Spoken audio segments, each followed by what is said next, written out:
Once popular with Israelis, the seaside resorts on the shores of the Dead Sea have been deserted by tourists. These luxurious resorts no longer host wealthy guests. Over the past year, they've been transformed into refugee camps. In this hotel, survivors of the Be'eri Kibbutz, where 101 people were murdered on October the 7th, are waiting to return home.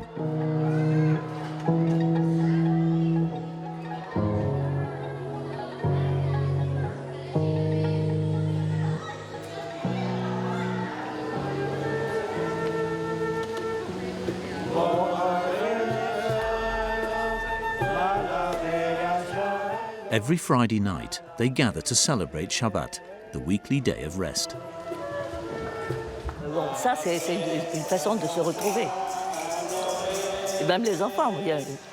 Donc, on essaye de faire des choses pour rester ensemble. Simone is Franco-Israeli. She moved to Be'eri with her husband Moshe 22 years ago. Every refugee here has a loved one who was a victim of the attack.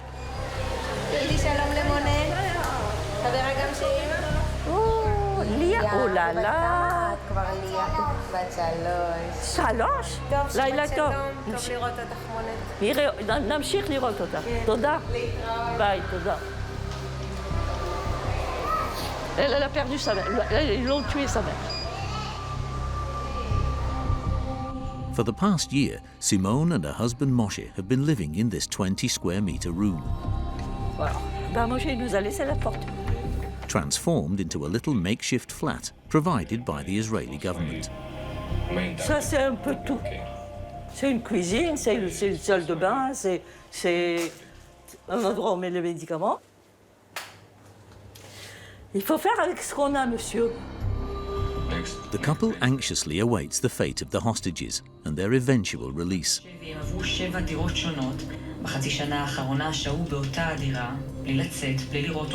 Il a été libéré par les soldats israéliens il y a une semaine.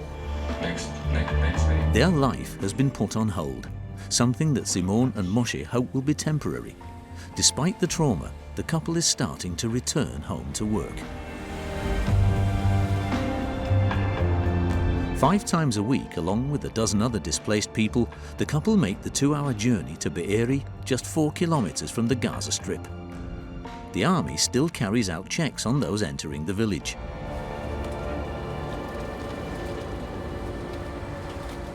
One year on, the scars of October the 7th are still visible all over the streets. Houses are riddled with bullet holes, marked by impacts from rockets or completely burnt to ashes.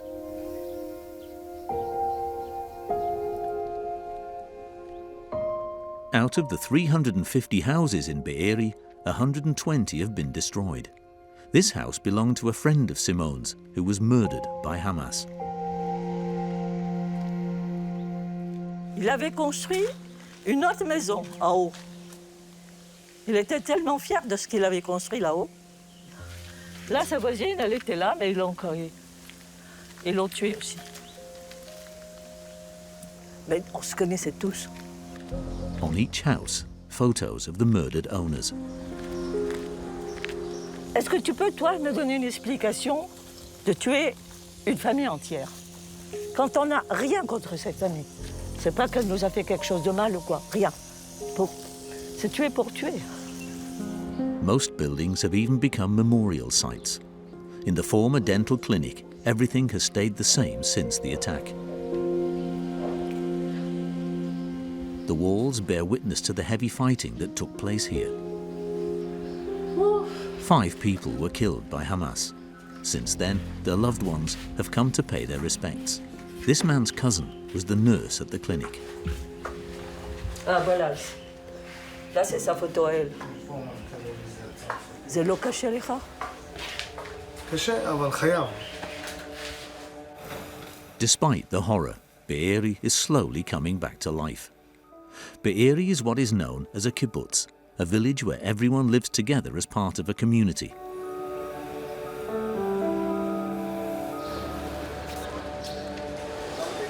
In the dining room, Bonjour, Annette. Bonjour. members of the kibbutz are having their meals together once again.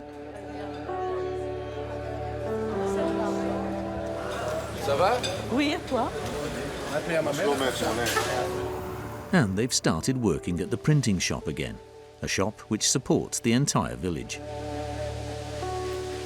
On est là et on restera là. Ils ne pourront jamais nous chasser.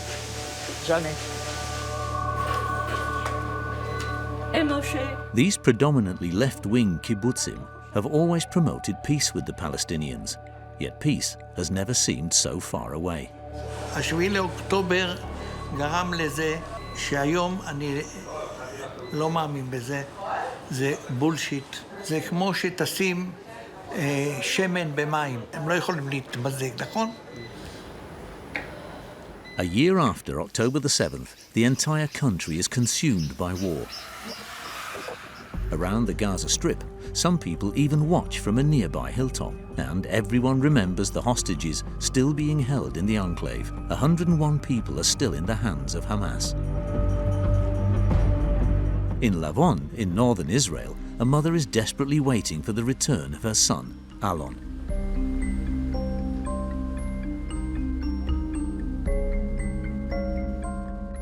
And before he left, he played, so he left the piano open. I leave it open until he comes back, so he will know that we're waiting for him to play again.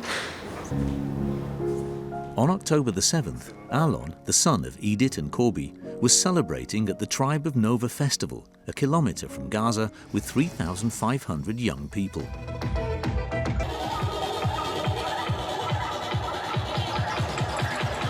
When the attack began, Alon took refuge with some friends in a rocket shelter. They're in the bomb shelter, and they're, taking pictures of themselves, and they're talking to each other. You see, there's Alon.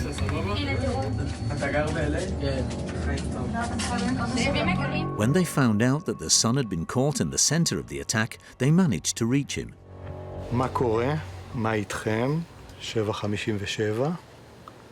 8:08, אנחנו במיגונית, הכל טוב. אני מיד שולח לו הודעה, שלח תמונה.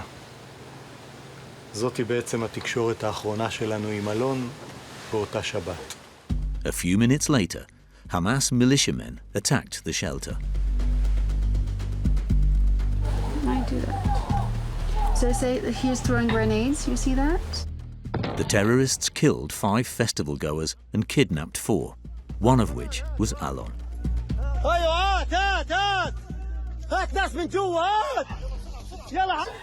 Okay, now this is Alon being taken,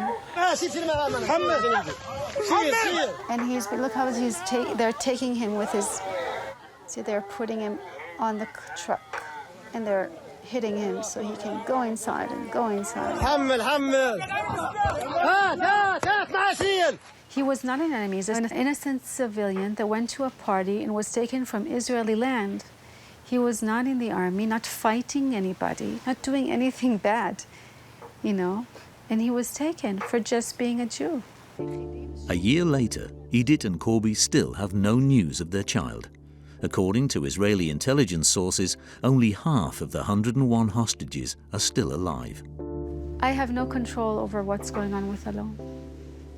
I cannot control, if he's eating, if they're hurting him.